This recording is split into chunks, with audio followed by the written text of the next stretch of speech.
Thank you very much for the invitation to participate in this event.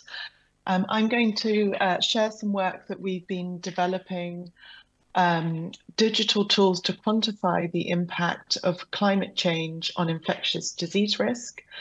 I'm Rachel Lowe. I'm an ECREA research professor and leader of the Global Health Resilience Group at the Barcelona Supercomputing Center. Which is an interdisciplinary institution bringing the latest technology to serve different societal needs across life, computer, and earth sciences. So we know that over the last few decades, we have seen alarming rates of warming of global temperatures. Here we can see the global surface temperature increases above the industrialization period. And if we see this red curve here, showing temperatures between July 23 to June 24, we've seen that this is going well beyond the 1.5 degree limit, which is considered unsafe for human health. And this warming is contributing to food and water insecurity, increased temperature-related mortality, and a change in the geographical distribution, timing, and intensity of different infectious diseases. We've seen a global spread of diseases like dengue fever, and we need new tools and methods to be able to build resilience to these changing disease patterns and find ways that climatic information can help guide different kind of interventions. So we've been developing tools to improve preparedness and response measures, to incorporate climate forecasts into early warning systems to help guide interventions such as fogging or educational campaigns to prevent the spread of infectious disease outbreaks. Climate information can also be used to improve adaptation measures, for example, rewilding or reforestation to try and reduce the negative impacts of climate on health. We can also use climate information to help generate counterfactual scenarios and allow us to evaluate interventions such as Wolbachia or vaccination programs. And we can also use modeling approaches to try and quantify the footprint of anthropogenic climate change on the increasing disease burden and attribute this increasing burden to those people who are responsible for it, particular countries or industries, and make sure that we can then guide loss and damage funding to the countries that most need it. So we have several projects funded by the Horizon Europe programme and the Wellcome Trust in partnership with ministries of health, environment agencies, universities and humanitarian centres in the Americas, in Europe, in Africa and in Asia. And our group has published several modelling studies to quantify and understand the role of drivers such as the El Niño Southern Oscillation, flooding events, or the interaction between droughts and extreme events on different climate-sensitive outcomes, particularly with a focus on dengue and also other pathogens such as leptospirosis and malaria. We've been contributing indicators to global initiatives such as the Lancet Countdown, which tracks progress on health and climate change across many different sectors. Here on the left, we can see a map which was reproduced by Nature News depicting the malaria indicator that was developed to show the changing climatic suitability conditions for both Plasmodium falciparum and vivax. And in this graph, we can see those areas of the globe that over the last 50 years have become newly suitable in climatic terms for the transmission of these parasites. And on the right, we can see an indicator, a leishmaniasis indicator that was developed for the European region, which is showing a northwards shift of the suitability for leishmaniasis transmission. And several of our modelling tools and indicators have been incorporated into policy reports published by the European Environment Agency and by the World Meteorological Organization, looking at, for example, the state of climate services and demonstrating how climate information can be incorporated to try and build resilience and provide early warnings. So this is an early example of a dengue early warning system that we developed with the Ministry of Health in Brazil some time ago, and to try and develop ways to visualize and communicate the probability of high risk of an event or areas where the risk may be lower, using seasonal climate forecasts, which can be incorporated into Bayesian statistical models, and then we can account for different sources of uncertainty and provide probabilistic information several months in advance of a dengue outbreak. This is an example of some work that we're conducting with the National Environment Agency in Singapore, who have very strong surveillance records, including serotype-specific dengue case reports. So in this modelling approach, we're incorporating both climate variation and serotype switching into a model which allows us to better predict in advance the outbreaks that have occurred over the last few years. And we are using this kind of approach to also understand the potential cases averted from the Wolbachia program that's been implemented over the last couple of years. So this is a work in progress, and we hope to publish that soon. We have a Digital Technology Award from the Wellcome Trust to develop a open source modelling tool to understand the compound and cascading effects of extreme climatic events such as droughts and floods on infectious disease risk. And we're building this project in collaboration with initiatives like the InfoDengue nowcasting system in Brazil, with Médecins Sans Frontières and with the Red Cross Climate Center, to try and integrate open source modeling tools within existing user platforms, so that we can help provide these tools to create real-time climate-informed predictions in advance. This is an example of a modelling study that we conducted with partners in Barbados, where our partners were noticing a change in the dengue epidemiology, which they thought could be linked, as well as to exceptionally wet conditions, also to the drought conditions, which had led to the recommendation to store water underneath houses. But this was having the unintended consequences of providing additional breeding sites. So we developed a modelling approach to combine both the probabilistic predictions with the distributed lag nonlinear approach. And this allowed us to identify both an increase in dengue risk several months after drought conditions, but also an increased risk immediately after exceptionally warm and wet conditions. And we validated this approach in Brazil, which is a much larger diverse geographical region, and assessed how this delayed and nonlinear impacts of drought and exceptionally wet conditions displayed in both urban and rural settings. And we found that the drought effect was particularly exacerbated in urban areas and in areas where there had been increased reports of water shortages. And we've been developing ways to try and communicate how well this kind of modelling approach could predict outbreaks, both historically and in the future.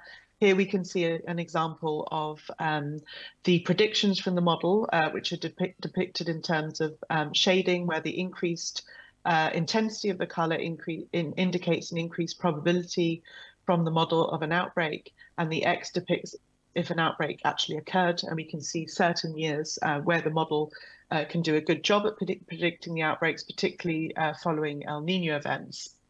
And when we went to try and implement this approach in practice with our partners at the Caribbean Institute for Meteorology and Hydrology, we found that this is a very sort of intensive data-driven approach, which requires multiple leads and multiple lags, which didn't necessarily align with the operational climate services provision in the region.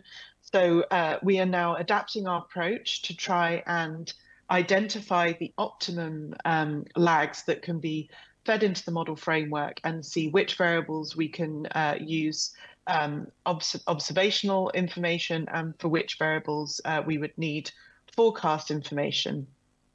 So using a long short lag interaction approach, we're finding very similar patterns where we see increased risk at both exceptionally dry conditions followed by exceptionally wet conditions and when it's warm.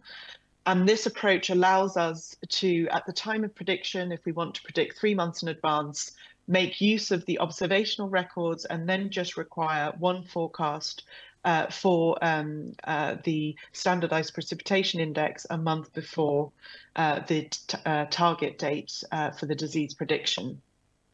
And we've been exploring ways that we can best communicate this kind of probabilistic information. On the left, we can see a sort of a typical visualization of this by a statistical modeler looking at the sort of probability of exceeding a threshold in terms of a probability density function. However, this is not very intuitive for users. So with the chief medical officer in Barbados, we've been designing more visually simple approaches such as this dial, which can very, very quickly depict the probability of an outbreak and the category of the risk level at which some kind of action needs to be applied. And we've also been working to develop an implementation framework to show partners how this kind of modelling approach can be implemented in practice and provide a set of guiding questions to understand the kind of stakeholders that are required to make sure this kind of system is sustainable, to assign roles and responsibilities, to select the correct level of information for the different stakeholders, be that the general public or the environmental health department or the high-level policymakers,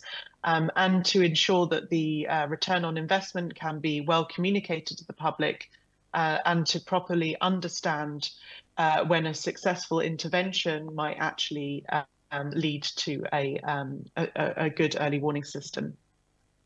So we've been developing different training workshops to exchange knowledge and build capacity in the different areas. We're trying to help partners to use open source software like R and to be able to rapidly develop scripts to both harmonize data and produce warnings in advance. Last year, we took part in a dengue forecasting sprint, which was organized by the InfoDengue MOS climate team in Brazil in collaboration with the Ministry of Health. And we applied the modeling approach that we are developing to account for both these long and short lag interactions between extreme events.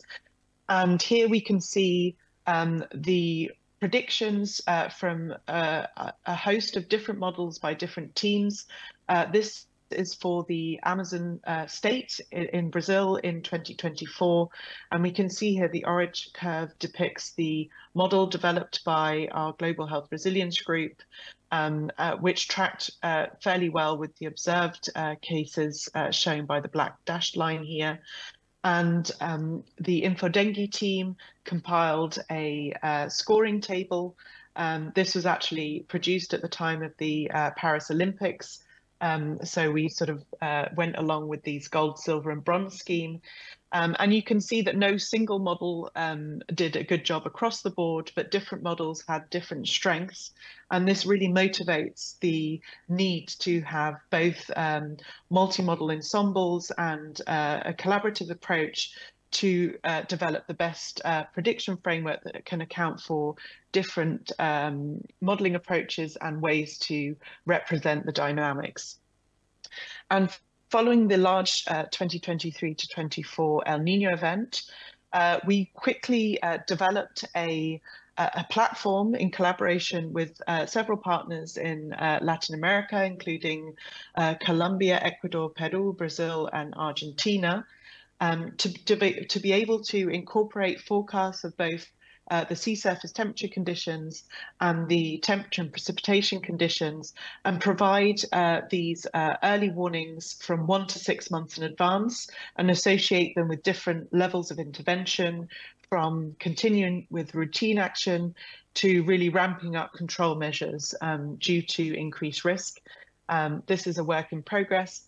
And we were also trying to develop user-friendly bulletins to very quickly communicate this information to users rather than them having to go and interact with the platform. And to bring all this work together, we're developing a suite of our packages to allow users to explore and model the data, and then using the best models, make forward-looking predictions. And thanks to a new project that we have called Tactic, we're also looking to develop a package to allow users to conduct health impact attribution to really understand the role of anthropogenic climate change in changing the disease burden.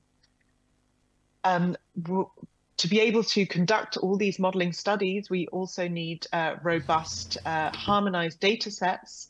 And we're currently working in different settings in Latin America and the Caribbean, from cities to the Amazon rainforest to small islands and highland areas, to downscale and bias correct global products that can provide information about climate variation, using strategically placed weather sensors and drone imagery, and then to link that to socioeconomic, demographic, and health system indicators and disease surveillance data. So we're building, as part of the Harmonise project, which is funded by the Wellcome Trust, a toolkit with different tools to be able to harmonise and integrate climatic, socioeconomic, health, and land use and land change data. And we're also developing advanced packages to allow users to interact with data cubes and also process drone imagery. And at the end of this year, we'll be conducting our first workshop to train users across the Latin American region in how to use these tools. And why is this important? So we can see here the limitations of these kind of global products, for example, to work in small islands. This is the ERA 5 land data set mapped across islands of differing sizes. So we can see on the left, the Dominican Republic, which is quite a large island. And here the 9 kilometer squared ERA 5 land product is able to pick up some of the local orography, whereas in some of the smaller islands like Barbados, Grenada and St. Lucia, there are very, very limited information that can be captured from these global products. And here we really need to be focusing on sourcing locally collected data from meteorological station data. And when we've tested the impact, the downstream impact of using global products off the shelf in health impact modeling, we can see here an example for Ecuador, where in a climate-driven model for dengue, if we use the meteorological station data, which is located in the city where the dengue cases were collected, then for a 1 degree increase in temperature, we could expect a 68% increase in the risk of dengue, whereas by using one of the products, we would expect a 40% increase. And in the El Oro province of southern Ecuador, we found that precipitation using the meteorological station data indicated a negative association with malaria, indicating drier conditions are more favorable, whereas some of the global products indicated a positive association. So this is really a word of warning about using products off the shelf without proper bias correction and downscaling to locally collected information. This is an example of one of our hotspots in the Harmonise project. This is in the Colombian Andes. Cajamarca is in the state of Tolima, which is marked in orange. We can see that the blue grid is showing the ERA 5 land 9 kilometer square reanalysis product. And the large black grid is showing the resolution of the seasonal climate forecast with 100 kilometre square resolution. And by using both the meteorological station data that are currently in operation, which are marked by the red symbols, together with meteorological stations that we have installed along an urban gradient within the orange area, we are developing tools to best understand how well these products at different spatial scales can actually represent the changing temperatures along an urban gradient. And at the beginning of this year, Claudio Credeso and I published a review in the annual review of entomology, detailing different initiatives and approaches to harmonizing multi-source and multi-scale data for vector-borne disease risk management strategies.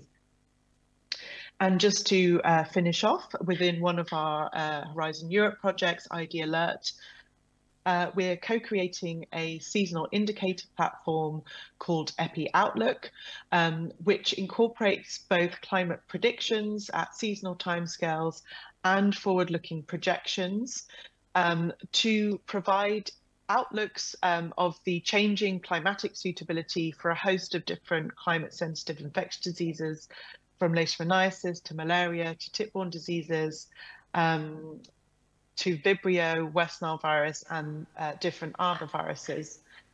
So this is a work in progress, and we're working together with partners.